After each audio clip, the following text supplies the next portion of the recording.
আলহামদুলিল্লাহ। আলহামদুলিল্লাহ।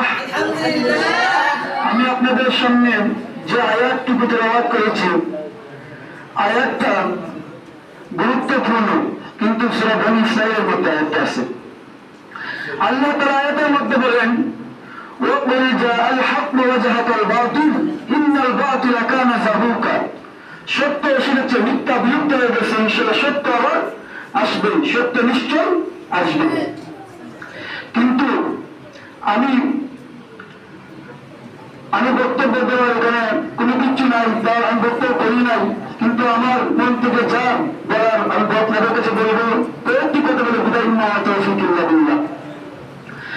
যে আল্লাহ পাক রব্বুল আলামিন বলেন, সত্য এসেছে, মিথ্যা বিলুপ্ত হবে, নিশ্চয় সত্য আসবে।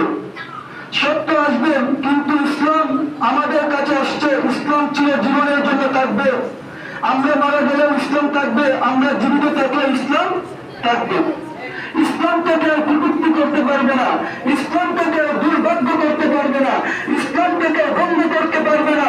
যে জাহিলিয়াতের যুগের আসলো, যে জাহিলিয়াতের যুগের ওই নাম ছিল, কিন্তু ইসলাম আমাদের দেশের ইসলাম, আমাদের দেশের নাম বাংলাদেশ। বাংলার জমি ইসলামকে নিয়ে কেউ বিলুপ্তি করতে পারবে না।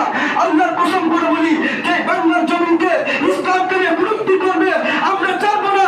ইনশাআল্লাহ প্রয়োজন রক্ত দিব, রক্ত দিতে চাই।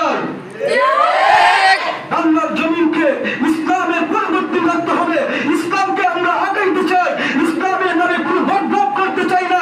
যারা দেখবেন ইসলামের নামে বদনাম করে, আমরা তাদেরকে চাইবো না, ইনশাআল্লাহ চাইবো না, ইনশাআল্লাহ চাইবো না। ওদেরকে দেখলে আমরা মাথা নিচু করবো না, ওদেরকে দেখলে মাথা নিচু করবে না। আল্লাহর কসম করে বলি, আল্লাহ নবী সাল্লাল্লাহু আলাইহি ওয়াসাল্লাম বলেছে, যারা আমার ইসলামের উপর দায়িত্ব থাকবে তাদের জন্য জান্নাত তৈরি করে রেখেছে আল্লাহ। এই জন্য আমি আপনাদের কাছে বলতেছিলাম, যারা ইসলামকে নিয়ে কটূক্তি করবে, ইসলামের বিষয়ে অনেক মন্তব্য করবে, ওদেরকে আপনারা ছাড়বেন না, প্রয়োজন রক্ত দিবেন ইনশাআল্লাহ। আজকে মুনাফিকরা দেখবেন, আজকে আমাদের মুসলমানদেরকে নিয়ে এত কটূক্তি করে, নবীদেরকে নিয়ে এত কটূক্তি করে, আলেমদেরকে নিয়ে এত কটূক্তি করে। আমরা বলবো, আলেমদেরকে যারা নিয়ে কটূক্তি করে, নবীদেরকে নিয়ে যারা কটূক্তি করে, তাদেরকে ছাড়বো না, প্রয়োজনে তাদের উপর রক্ত দিব ইনশাআল্লাহ। জীবন চলে যাবে, কিন্তু আমাদের রক্ত দিতে চলে যাবে না।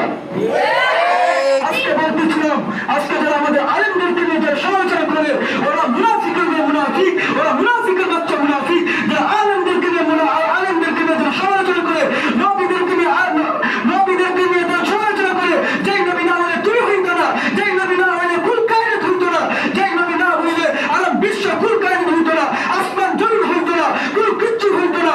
আজকে আমি হইতাম না, যেই নবীকে না হইলে আমার কুল কায়নাত, আমার কথা হইতো না, মুখ দিয়া আমার চারা হইতো না। আজকে সেই নবীকে নিয়ে তুমি কটূক্তি করো। এই মুসলমান মুনাফিকের কাজ করিও না, মুনাফিকের মতো কাজ করিও না। আজকে মুনাফিকের কাজ করবা, ইনশাআল্লাহ সত্যিকার বলে যায়। আজকে সত্যিকার বলে যায়, ইসলাম যতদিন থাকবে, ইসলামের দায়িত্ব থাকবে, ইসলাম যতদিন পর্যন্ত দায়মান কায়েম থাকবে, ততদিন পর্যন্ত ইসলাম থাকবে। আমাদের নবী বিশ্বনবী হযরত মুহাম্মদ মুস্তাফা সাল্লাল্লাহু আলাইহি ওয়াসাল্লাম বলেছেন, যারা আমার দ্বীনের প্রতি দায়িত্ব থাকবে, আমি আল্লাহ নবী সাল্লাল্লাহু আলাইহি ওয়াসাল্লাম ঘোষণা করেছি, কাল কিয়ামতের ময়দানে তাদের জন্য আমি সুপারিশ করব। আজকে মুসলমান